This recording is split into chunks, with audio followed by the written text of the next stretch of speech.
Después de que Jesús hubo saciado a 5.000 hombres, sus discípulos lo vieron caminando sobre el mar. Al día siguiente, la gente que se había quedado al otro lado del mar notó que allí no había habido más que una barca, y que Jesús no había embarcado con sus discípulos, sino que sus discípulos se habían marchado solos.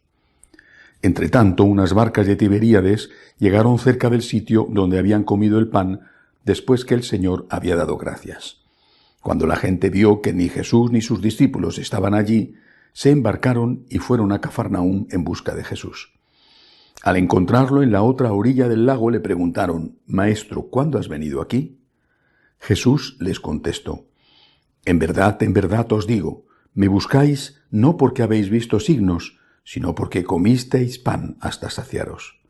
Trabajad no por el alimento que perece, sino por el alimento que perdura para la vida eterna, el que os dará el Hijo del Hombre, pues a éste lo ha sellado el Padre Dios. Ellos le preguntaron: ¿y qué tenemos que hacer para realizar las obras de Dios? Respondió Jesús: la obra de Dios es esta, que creáis en el que Él ha enviado. Palabra del Señor. La obra de Dios, la obra agradable a Dios, es creer en Jesús, creer en la divinidad de Jesús. La humanidad de Jesús era tan evidente para aquella gente, los apóstoles, los discípulos, incluso sus enemigos, tan evidente que no tenían más que tocarle para darse cuenta de que era verdadero hombre. Lo que estaba oculto por esa humanidad era la divinidad, lo mismo que hoy la forma consagrada está ocultando la divinidad y la humanidad de Jesús. Ves el pedazo de pan, pero más allá del pan, en ese trigo, en esa harina hecha pan, se ha convertido en el cuerpo real, alma, cuerpo, humanidad y divinidad de nuestro Señor Jesucristo. Por tanto, la obra que Dios quiere es que creamos en Cristo, que creamos en Dios hecho hombre en Cristo, en la encarnación de la segunda persona de la Santísima Trinidad en el vientre inmaculado de María. Pero eso no es meramente o solamente un acto de fe. Eso es un acto de fe que implica un tipo de vida concreto. Creer en la divinidad de Cristo significa creer en los mandamientos y las enseñanzas de Cristo. Enseñanzas que son de tipo dogmático, por ejemplo, la existencia de la Santísima Trinidad, por ejemplo, la presencia real de Cristo en la Eucaristía, por ejemplo, la existencia de la vida eterna, con la no solamente pervivencia del alma, sino también del cuerpo, la resurrección de la carne. Esos son algunos de los principios dogmáticos, es decir, de verdades que el Señor nos ha enseñado. Pero también nos ha enseñado principios éticos. La validez de los principios de la ley natural queda enriquecida por todo lo que entra dentro de la revelación explícita que ha hecho Jesús. Por ejemplo, el amor al enemigo. Eso no te viene dado por la ley natural. Por la ley natural te vienen dados los 10 mandamientos. Por ejemplo, el de que tienes que tratar bien a tus padres o que no puedes quitar la vida a un inocente. Pero por la ley revelada por Jesús se va más allá y se entra, como digo, en otra dimensión, como es la de perdonar e incluso hacer el bien a quien te ha hecho el mal. Ir más allá del cumplimiento de tus obligaciones y no conformarte con no hacer el mal, sino hacer todo el bien que puedas hacer.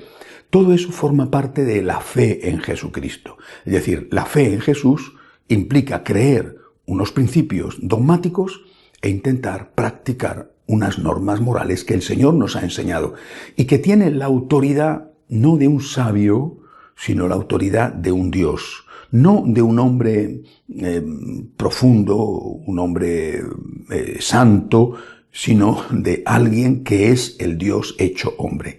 Las normas morales de Jesús, incluidas las normas de moral sexual, que tan discutidas están siendo, esas normas morales de Jesús tienen el valor de haber sido enseñadas por el propio Dios. No se pueden cambiar. Cuando en nuestra época se escucha cada vez más que va a haber, que están haciendo o que ya existe una nueva iglesia, en comparación con la vieja iglesia, hay que pensar a quién sigue la nueva iglesia. Porque los que nos dicen que somos de la vieja iglesia, pues ellos siguen la nueva y ellos a quién tienen de referencia.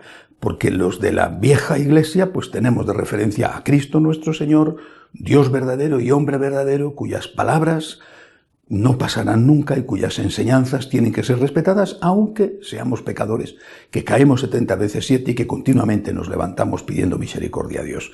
Mientras que los de la nueva iglesia ya no tienen como referente a ese Jesús.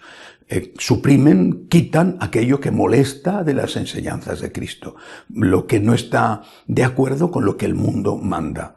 Recientemente un obispo alemán decía que después del próximo sínodo de la Amazonía va a ya aparecer claramente la nueva iglesia y que va a haber una ruptura porque se van a aprobar tantas cosas que los de la vieja iglesia no vamos a poder soportarlo.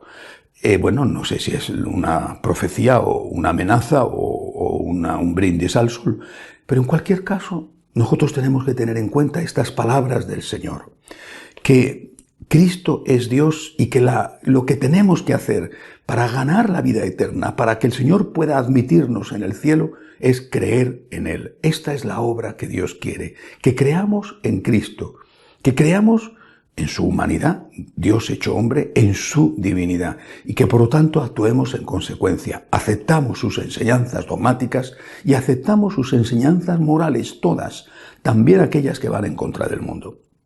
Sus enseñanzas morales las aceptamos incluso aunque no seamos capaces de cumplirlas todas. Prefiero decir, Señor, soy un pecador, perdóname, que decirme a mí mismo, y quizá incluso, como pasa con algunos, presumir de ello, decir, lo que estoy haciendo está bien hecho porque esto no es nada malo, y aunque Jesucristo hubiera enseñado otra cosa, en realidad Jesucristo está pasado de moda, es de la vieja iglesia, y ahora la nueva va a tener otros principios morales diferentes. Pidámosle al Señor la gracia de ser siempre fieles a Cristo, estando incluso dispuestos al martirio por amor a Él. Que así sea.